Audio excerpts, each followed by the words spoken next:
Hey, what's happening, everybody? This is Dealer Destro, and I'm back with another Modern Era G.I. Joe video.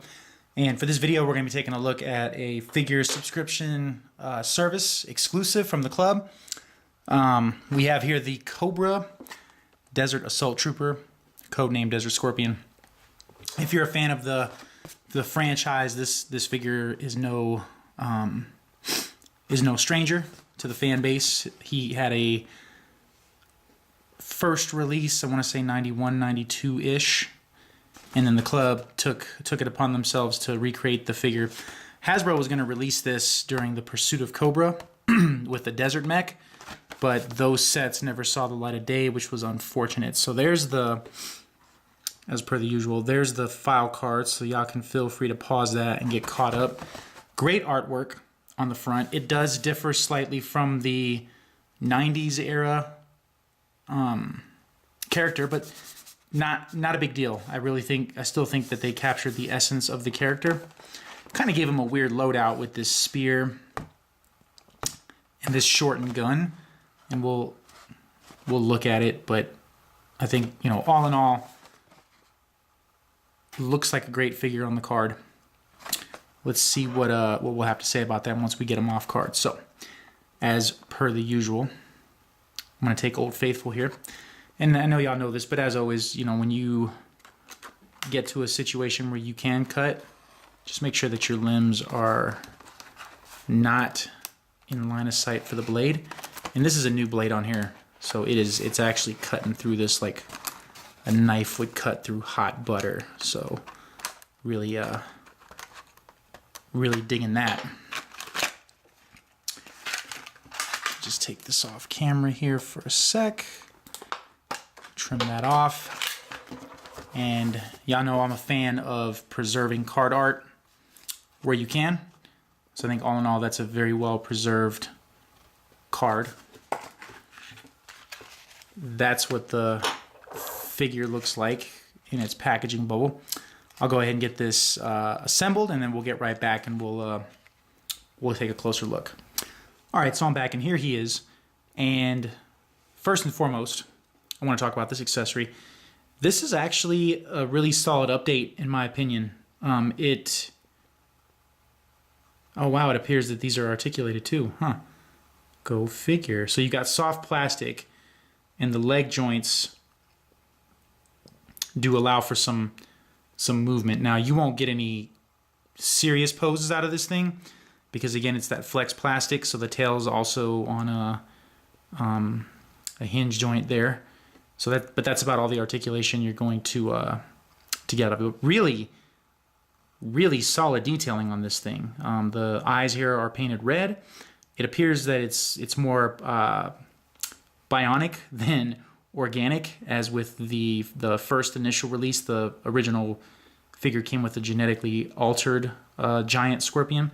And then it should be noted that the accessories on the front pull out, and then you have the sort of cannons, auto cannons or whatever they are, sculpted underneath. So you get a big gun accessory for one, and then you get a pincher accessory for the other front limb. So that is a really cool accessory, almost reminiscent of like a mini Scorponok from the Bay universe. But all in all, a cool accessory nonetheless. Comes with what I believe is the Night Viper backpack, because it has the indentation there for the shotgun. I'm not sure which came first. I don't remember. So there's that. And then you have this harpoon accessory, which we've seen used with several of the Ninja sets, maybe even some of the underwater sets, but really good silver paint on the tip, nice red paint on the handle there, and then again, nice silver paint on the end there. So there's that accessory. And then there's this one. This one's been beat to death several times over. This has been used with several of the Rise of Cobra figures during that run, so nothing new there. Oh, should be noted, comes with a dual peg Cobra stand, and then it has the name on there with the code name designation. So that's cool. Love the double pegged Cobra stands. That was a nice thing for the club to start doing. So looking at the figure, absolutely nothing new parts wise. Oh wait, should be noted. Comes with a knife. Same knife that the 25th Snake Eyes came with, 25th clutch, maybe the 25th breaker. Most of the 25th figures had this these upper legs. Lower legs appear to be the Hiss driver through and through. And then you have the Zartan / Major Blood torso with the Firefly web gear, 25th Firefly web gear, the Resolute Snake Eyes head, and then the Night Creeper headdress. So the original one should be noted that this was cloth. On the original, he had a little antenna, and I think that was to communicate maybe with the genetically modified Scorpion. I honestly don't know. But that's this guy in a nutshell. Really cool that they painted the Cobra insignia there. You've got silver paint accents on the grenades. This portion, I don't know if it was sculpted or if it was painted. Let's give him the benefit of the doubt and say that this was painted. This here is definitely sculpted in brown. Sculpted in brown. This one here, the underneath. So his head, I'm not sure if it was sculpted in this color. I'm guessing it is. You've got red paint on the visor, and then I'm going to guess brown paint for the top of the head. And then moving down the figure here, so the bracers here are painted, and they look like they're painted well. Those look like those might even be Crocmasters. I could be mistaken. But yeah, so these pieces have been used before. Articulation wise, even with the vest, you still get a pretty good straight out. You know, you'll get all the way around. You get a good elbow bend, but again, these are mostly 25th pieces. So the elbow, you know, it tends to flare out just a bit.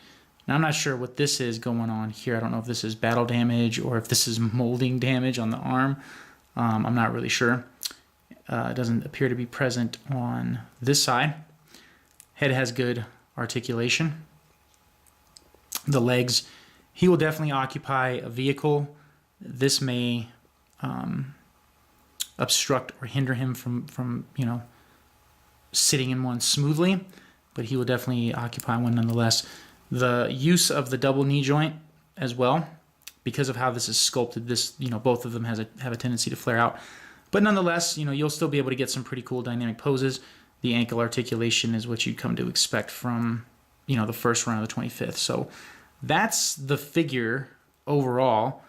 We should take note that the brown paint apps are well done, as well as the silver accents for the buckles over the brown paint. So this is good. This is really good. I like the figure. I appreciate the take on it. But we'll come back. I'll get them all geared up, and then we'll talk some final thoughts on this guy. All right, so here he is with his robotic Scorpion accessory, and I like this figure. I like this figure a lot because it fills a void in the modern era troop builder. The problem with this guy is his price. Secondary market prices on him have gotten a little outrageous. Do I recommend the figure? Yeah, I do.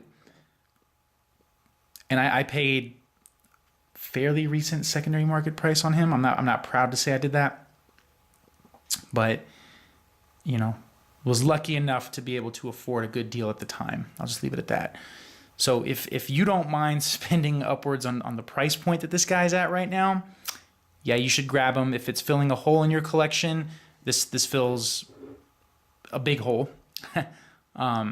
And you know, I think it's a rock solid addition. I have one to keep on the card, and it looks great carded. And now I have one to stand in with my ranks, though I'm not sure what I'm going to do with this guy because I'm a troop builder. I usually have at the very least, I have at least 8 of any army builder, and then it just gets into some absurd numbers depending on what the character is. But would I like to get my hands on a few more of these guys? Yeah, if I ever hit a point where I can afford it, you know, I'll probably be picking up a couple more of these guys as well. I really like it. It's a great take on the figure. I think given the club's constraints, I mean, I get it. They weren't going to license anything where they had to use real materials and whatnot.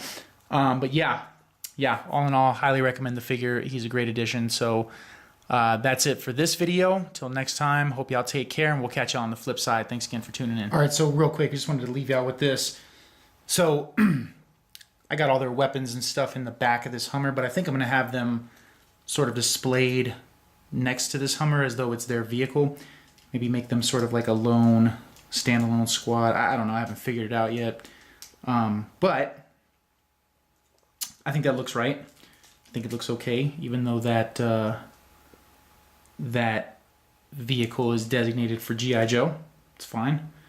I think I also found out what I'm going to do with this guy here. I'll probably just, you know, have this thing just sort of maybe like something like that. Something like that. I think that looks good. And I'm glad I finally found a place for this Scorponok figure that's just kind of been hanging out. But yeah, so I think that looks good. I think, you know, a squad of these guys would fill a display case very nicely. So I'll leave y'all with that for real this time.